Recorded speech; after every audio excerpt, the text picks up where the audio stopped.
Grandes civilizações.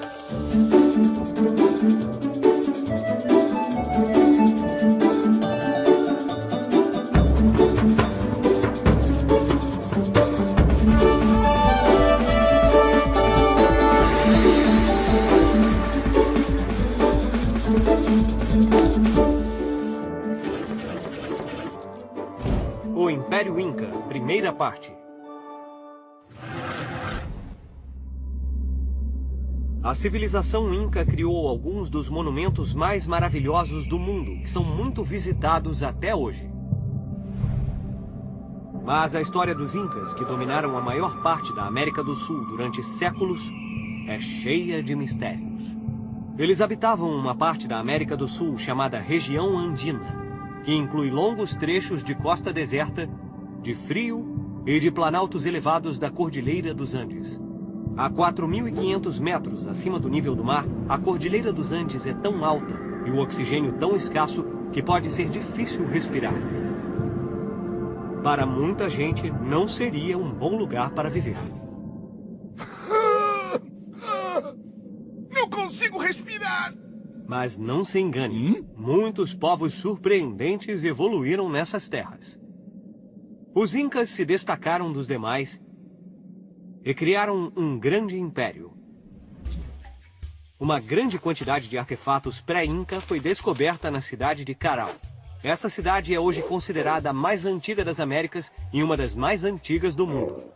Caral foi construída por volta do ano 3000 a.C., quase ao mesmo tempo em que o Egito florescia às margens do Nilo. Havia muitos povos que viviam nessas áreas antes dos Incas, como os Nazca, os Mochica e os Tiwanaku. Muitos desenvolveram grandes artes e se especializaram em trabalhar com ouro e prata. Outros dominaram as artes têxteis ao tecer belos padrões. Os Nazca são especialmente famosos não só graças à descoberta das linhas de Nazca, que são longas, geométricas e podem ser claramente vistas do espaço, mas também graças às dezenas de desenhos gigantescos de animais. Mas esses desenhos são tão grandes que só podem ser vistos claramente do céu. Então, para que os Nazcas fizeram esses desenhos? Ah, eu sei, era para os ETs. Talvez. Mas alguns cientistas acreditam que esses desenhos eram um calendário para ajudar a escolher os melhores momentos para plantar e colher. Existem algumas poucas pessoas que pensam realmente que os desenhos foram feitos para os ETs. A origem. Lendas sobre a origem dos Incas passaram de boca em boca por centenas de anos, sobrevivendo a guerras e a conquistas e chegando até aos nossos dias. Os Incas não tinham um sistema de escrita, por isso as histórias e as lendas eram contadas oralmente e acabaram sendo transmitidas de geração em geração.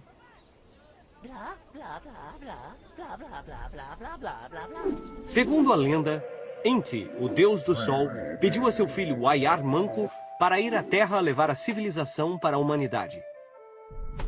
Após a criação do mundo, Ayar Manco e sua esposa, Mama Oclo, vestiram suas melhores roupas e saíram das profundezas do lago Titicaca com um cetro de ouro em mãos.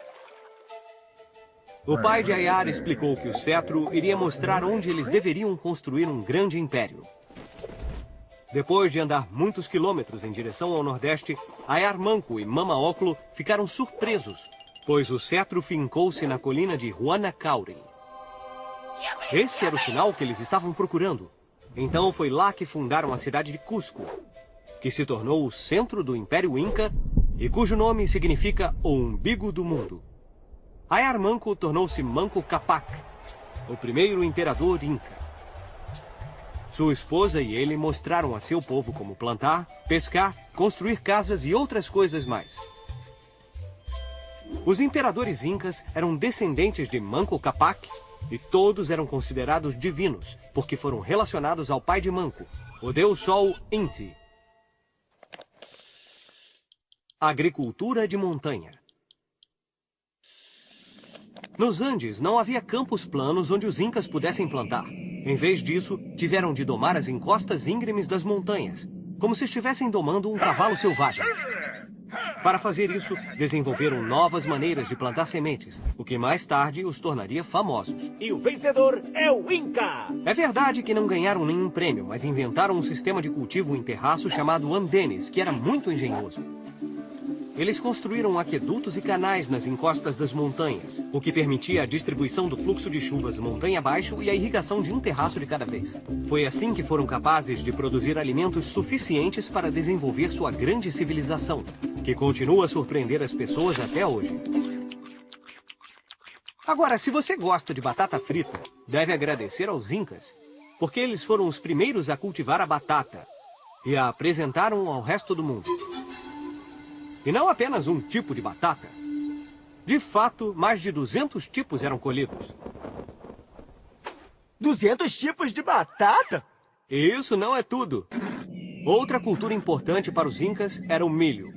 Era especialmente importante porque o sabugo de milho, ou choclo, podia ser conservado por longos períodos e podia ser consumido enquanto outros alimentos estavam escassos.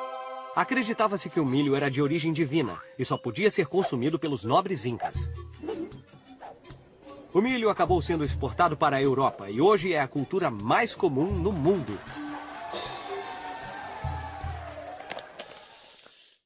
Os caminhos dos Incas. Graças às grandes campanhas militares e às alianças com as populações vizinhas, o Império Inca foi sólido até o ano de 1438. Estendia-se pela Amazônia colombiana, por partes da Argentina e do Chile. Os Incas chamaram todo esse território de Tahuantinsuyo, que significa o Império das Quatro Direções. O Império foi construído a partir da capital Cusco. Duas coisas ajudaram os Incas a expandi-lo: os guerreiros, que eram muito bons, e eles próprios, que eram excelentes negociadores. Por exemplo, para evitar uma guerra, os diferentes povos tinham que dar alimento, vestuário e tecidos aos Incas, que por sua vez os deixariam em paz.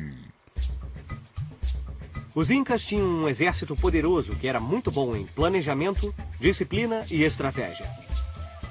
Isso lhes trouxe inúmeras vitórias e logo conquistaram um grande território. Os Incas eram muito organizados. Eles construíram um gigantesco sistema de estradas que atravessavam florestas, desfiladeiros e montanhas. Isso os ajudou a expandir o território e a deslocarem-se rapidamente. A estrada principal era o Caminho Real, que unia as cidades de Cusco e Quito e tinha 2.400 quilômetros de comprimento. Nossa! Era muito grande! Essas estradas serviam não apenas para incentivar o comércio, mas também para desenvolver um sistema de correios. As estradas eram usadas por chasques, corredores altamente treinados. Eles faziam parte de um sistema de revezamento que era usado para transportar mensagens memorizadas de uma cidade para outra. A mensagem podia viajar até 200 quilômetros por dia. Isso significava que só os mais fortes e os mais rápidos corredores poderiam ser chasques. Talvez eles também fossem responsáveis pela circulação monetária. Vamos usar nossa bússola do tempo para ver o que estava acontecendo nos outros lugares do mundo nessa mesma época. O que estava acontecendo em Constantinopla, enquanto o Império Inca foi reforçar o seu poder na América do Sul? Bem, Constantinopla, a capital do Império Bizantino, estava sendo sitiada pelos turcos otomanos.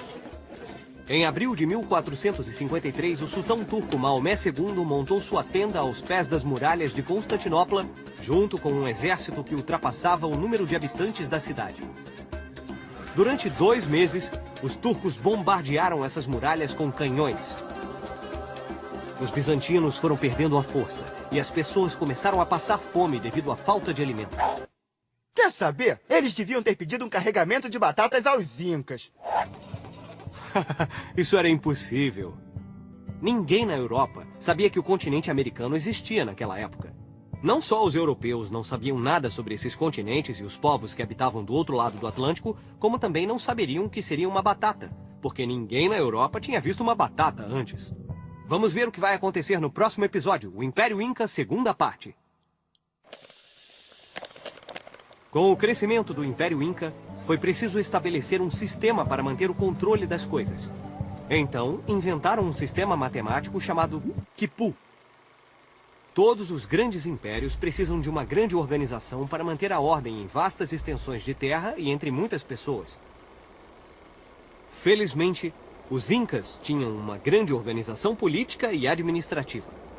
E à frente dessa organização estava o Imperador Supremo, o Sapa Inca.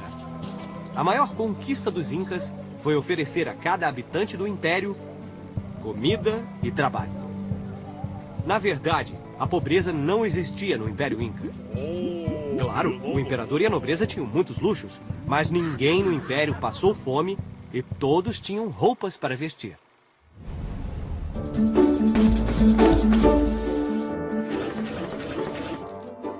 O Império Inca, segunda parte. Com o crescimento do Império Inca, foi preciso estabelecer um sistema para manter o controle das coisas. Então, inventaram um sistema matemático chamado quipu. Essa foi a principal ferramenta para controlar todas as contas no Império Inca. Usando uma série de nós agrupados por uma série de cordas finas, muitas coisas diferentes podiam ser contadas. Cada tipo de nó, o tamanho do nó, a espessura da corda e a cor significavam algo diferente e davam as informações vitais sobre as contas e os registros de que todo o império dependia. Havia pessoas especialmente treinadas para usar esses cabos. Algumas delas eram os Quipucamayok, os responsáveis pelo controle das cordas de uma região inteira, ou suio. O quipu foi uma grande ferramenta para recolher e manter grandes quantidades de dados, como uma espécie de computador antigo. Mas como exatamente os Incas usavam essa ferramenta é um dado perdido na história. Por isso ninguém sabe ao certo como funcionava. A vasta organização. Todos os grandes impérios precisam de uma grande organização para manter a ordem em vastas extensões de terra e entre muitas pessoas. Felizmente, os Incas tinham uma grande organização política e administrativa. E à frente dessa organização estava o Imperador Supremo, o Sapa Inca. Tudo o que ele dissesse era considerado lei suprema. Mas ele também tinha suas próprias regras a seguir. Não lhe era permitido apenas sair e se divertir. Ele tinha que trabalhar muito. Ele também tinha de ter uma esposa. Bom, na verdade ele poderia ter mais de uma. Às vezes centenas de mulheres. Mas havia sempre uma mulher principal, que era considerada sagrada e era adorada como a filha da lua. A maior conquista dos Incas foi oferecer a cada habitante do império comida e trabalho. Na verdade, a pobreza não existia no Império Inca. Claro, o imperador e a nobreza tinham muitos luxos, mas ninguém no império passou fome e todos tinham roupas para vestir. Os Incas tinham 3 leis básicas que todos deviam respeitar: não roubar, não mentir e não ser preguiçoso. Ei, você está dormindo em serviço? Ou vai me dizer que estava apenas descansando os olhos, hein? O Ailu, ou clã familiar, era a unidade básica da sociedade Inca. Quanto mais filhos tivesse uma família, mais terras ela teria que ter. O que fazia sentido, porque a família teria mais bocas para alimentar. Todo o trabalho era dividido entre os membros da família e cada uma tinha que ter bastante alimento e roupas para que todos pudessem ser felizes. Arquitetura. As competências e habilidades dos construtores incas eram incríveis, e suas técnicas continuam a surpreender os engenheiros até hoje. Os incas usaram pedras gigantes e colocaram-nas umas em cima das outras, sem utilizar qualquer tipo de cimento. Eu disse sem cimento. Elas foram montadas tão bem que nem mesmo uma folha de papel poderia passar nas fendas entre as pedras. Um exemplo da ousadia da arquitetura inca é a incrível cidade de Machu Picchu, que foi construída no alto de um pico de montanha, a mais de 2 quilômetros de altura. Como foi construída em um lugar que era tão difícil de alcançar, ela continua a ser um mistério até hoje, pois há blocos de pedra de mais de 7 metros de altura que foram montados com uma precisão incrível. As Crônicas da Conquista. A história dos Incas tem sido transmitida de pessoa para pessoa. Como os Incas não deixaram nada escrito, o que sabemos sobre eles hoje vem dos historiadores espanhóis, que vieram durante a conquista espanhola, os cronistas. A Lhama está certa. Os cronistas deixaram textos escritos e desenhos que mostram os costumes do Império Inca. Uma das primeiras crônicas sobre os Incas foi iniciada em 1532, quando um exército de espanhóis com fome de ouro e riquezas chegou ao Peru, liderado por Francisco Pizarro. Vamos conquistar tudo e em seguida levar todo o ouro para nós! Havia muitos cronistas, mas um dos mais importantes foi Felipe Guamán Poma de Ayala. Esse cronista diz que era filho e neto de chefes nobres que estavam muito perto dos Incas. O mais incrível é que sua crônica só foi descoberta em 1908. Ela foi encontrada juntamente com outros pergaminhos na biblioteca de Copenhague, na Dinamarca. E como este livro acabou na Dinamarca, a milhares de quilômetros do Peru e quase 400 anos depois, continua sendo um mistério. Mas, graças a este volume de 1179 páginas e uma enorme quantidade de desenhos, agora sabemos muito mais sobre os costumes e a cultura dessa civilização extraordinária, o Império Inca.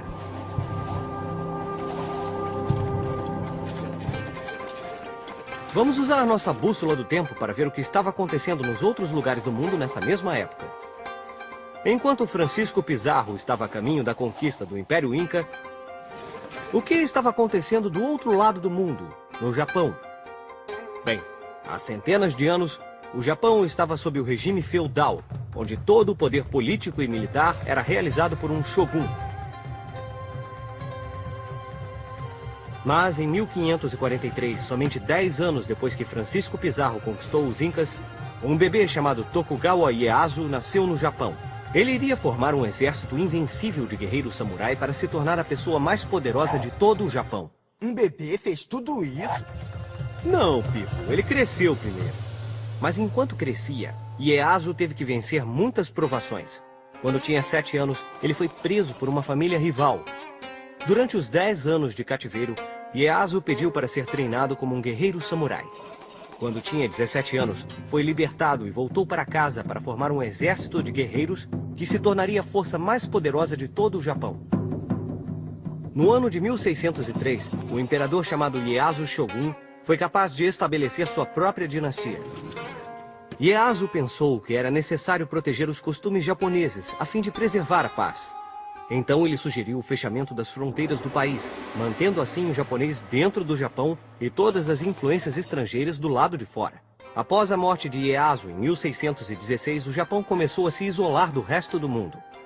Por exemplo, não eram permitidos cristãos em solo japonês, nem comerciantes de outras terras. Mesmo barcos foram proibidos, pois eles permitiriam o acesso de outros países à ilha do Japão. Foi assim que o Japão entrou em uma era de total isolamento. Talvez, se os Incas tivessem fechado suas fronteiras, os espanhóis não teriam sido capazes de conquistá-los, não é? Bem, a diferença é que os Incas não viviam em ilhas como os japoneses. E teria sido difícil que eles ficassem isolados dos espanhóis, que chegaram às Américas à procura de ouro, prata e tesouros.